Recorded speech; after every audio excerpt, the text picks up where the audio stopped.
the upward slanting aisle. Most of the plane seats were missing. Wires and pipes dangled from the damaged ceiling, and torn flaps of insulation hung like filthy rags from holes in the battered walls. The floor around me was strewn with chunks of shattered plastic, twisted scraps of metal, and other loose debris. It was daylight. The air was very cold, and even in my dazed state, the ferocity of the cold astonished me. I had lived all my life in Uruguay, a warm country where even the winters are mild. My only real taste of winter had come when I was 16 years old and was living as an exchange student in Saginaw, Michigan. I hadn't brought any warm clothing with me to Saginaw, and I remember my first taste of a true Midwestern winter blast, how the wind cut through my thin spring jacket and my feet turned to ice inside my lightweight moccasins. But never had I imagined anything like the bitter sub-zero gusts that blew through the fuselage. This was a savage, bone-crushing cold that scalded my skin like acid. I felt the pain in every cell of my body, and as I shivered spastically in its grip, each moment seemed to last an eternity. Lying on the drafty floor of the airplane, there was no way to warm myself. But the cold was not my only concern. There was also a throbbing pain in my head, a pounding so raw and ferocious it seemed that a wild animal had been trapped inside my skull and was clawing desperately to get out.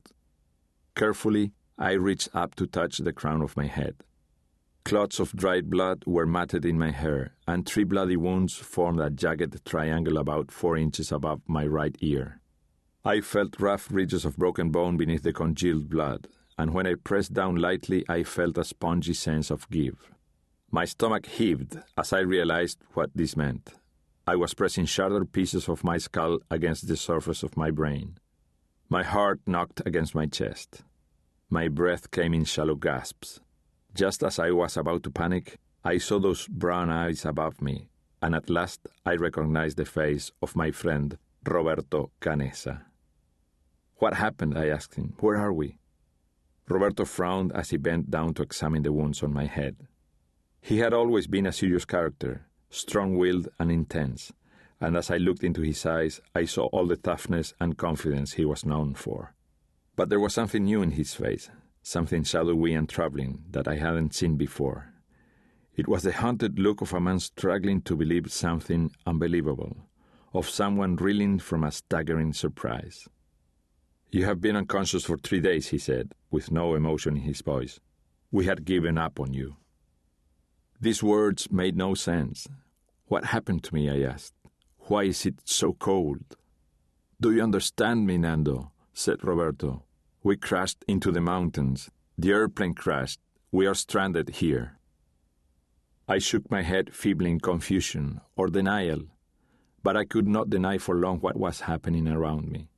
I heard soft moans and sudden cries of pain, and I began to understand that these were the sounds of other people suffering. I saw the injured lying in makeshift beds and hammocks throughout the fuselage, and other figures bending down to help them, speaking softly to each other as they moved with quiet purpose back and forth through the cabin. I noticed for the first time that the front of my shirt was coated with a damp brown crust.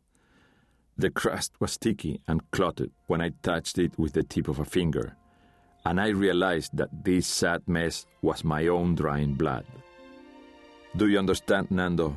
Roberto asked again. "Do you remember? We were in the plane, going to Chile." I closed my eyes and nodded.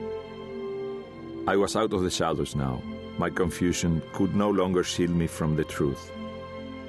I understood, and as Roberto gently washed the crusted blood from my face, I began to remember.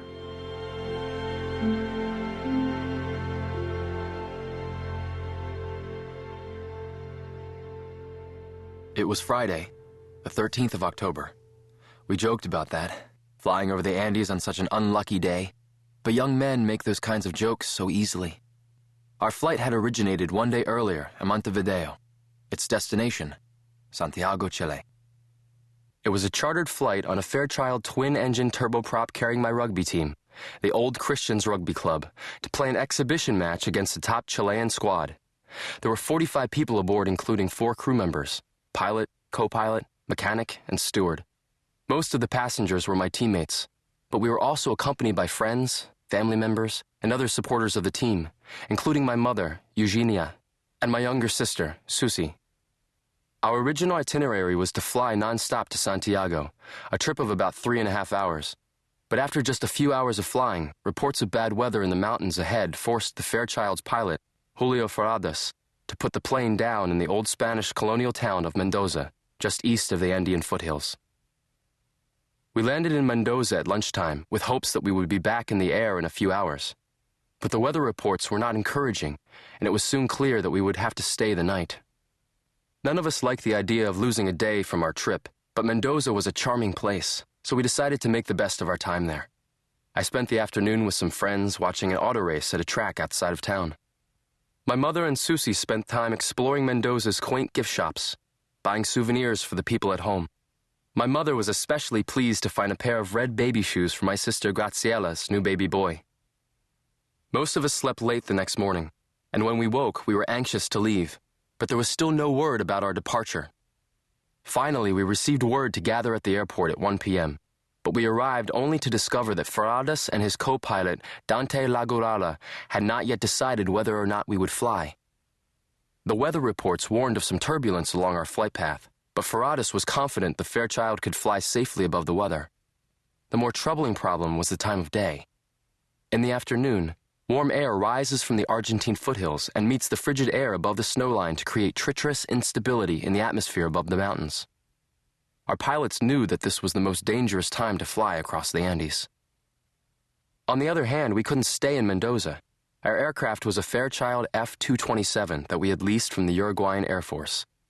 The laws of Argentina forbade a foreign military aircraft to stay on Argentine soil longer than 24 hours. Since our time was almost up, Ferradas and La Gurala had to make a decision. Should they take off for Santiago and brave the afternoon skies, or fly the Fairchild back to Montevideo and put an end to our vacation? As the pilots pondered the options, our impatience grew. We were bold young men, and it angered us that our vacation was slipping away because of what we regarded as the timidity of our pilots. We jeered and whistled at them. "We hired you to take us to Chile," someone shouted, "and that's what we want you to do." There was no way to know whether or not our behavior influenced their decision, but finally, after one last consultation with La Gurala, Ferradas announced that the flight to Santiago would continue. The Fairchild departed from Mendoza Airport at 18 minutes after 2 o'clock. As we climbed, the plane banked steeply into a left turn, and soon we were flying south, with the Argentine Andes rising to our right on the western horizon.